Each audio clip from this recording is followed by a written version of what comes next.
So now that we've established how important strength is, and now that we've established what strength is, we have to ask the question, how do we actually get strong? And this is actually one of the most frustrating things for people, especially beginners, when they first walk into a gym. As they walk into a big box Globo gym, they see an infinite number of machines and cardio equipment and barbells and dumbbells, and they don't know where to start. And so what we do is we use 3 basic criteria to decide what exercises we're going to choose to get us stronger, faster, and give us the best return on our investment. These are the 3 criteria. Number 1, we're going to pick exercises that use the most muscle mass. Now you might be thinking to yourself, I don't know which ones use the most muscle mass. Well, here's how it makes it simple. Exercises that use the most muscle mass will make the most joints bend.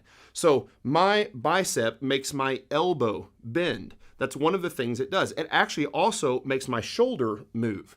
But if I think about something like a squat, my hips will bend and my knees will bend and my ankles will bend and my back will be loaded. So much of my entire body is used.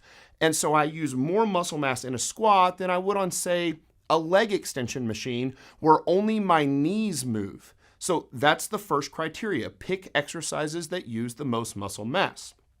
Criteria number 2, we're going to pick exercises that use the most weight, and we're going to do that with absolutely perfect form. So again, we'll use the squat as an example. The squat, by the way, is the king of all exercises. It uses the most muscle mass, and it uses pretty much the most weight of any exercise you could choose. However, I could do things like an air squat. CrossFitters do air squats a lot, and so they actually do the same sort of squat that we do, but they don't use any weight. Now here's the question. How strong will an air squat make you?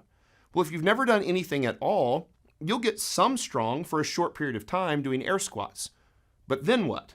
When you get to the point that you can do 20 air squats, and then 30 air squats, and then 50 air squats, and then 500 air squats, did you get stronger?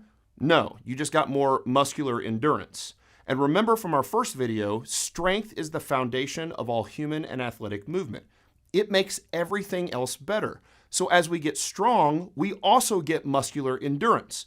So I'm going to pick exercises that use the most muscle mass first, but then I'm going to use the most weight possible with absolutely perfect form second, and then third, I'm going to move through the greatest effective range of motion. You see, we see guys all the time at the gym and ladies at the gym who will put a bar on their back and squat, and they'll just move like 4 inches and come right back up. The problem is that's not really a squat. I'm not utilizing all that muscle mass because the joints aren't moving very far. So I want to go as far as I can safely go in the most effective range possible. Now, that doesn't mean that I always go as far as I could possibly go. For example, on a squat, we're going to squat just below parallel, which is where the crease of the hip goes just below the top of the knee. And we're not going to go any deeper than that. Because for the vast majority of people out there, when they squat much lower, they squat what they say ass to grass or butt to ankles, you're going to relax your lumbar spine and round your low back, which means we lose form, and that screws up criteria number 2. Also, if we squat all the way to the floor, we're going to use a lot less weight, and that also screws up criteria number 2. So what I want to do is I want to pick exercises that use the most muscle mass, the most weight with perfect form for the greatest effective range of motion, and that will make me the strongest. And then when I go to a gym and I can see those infinite number of exercises, and I apply those 3 criteria, all of that infinite number of exercises pairs down to 4 beautiful, wonderful exercises: the squat, the deadlift, the bench press, and the press.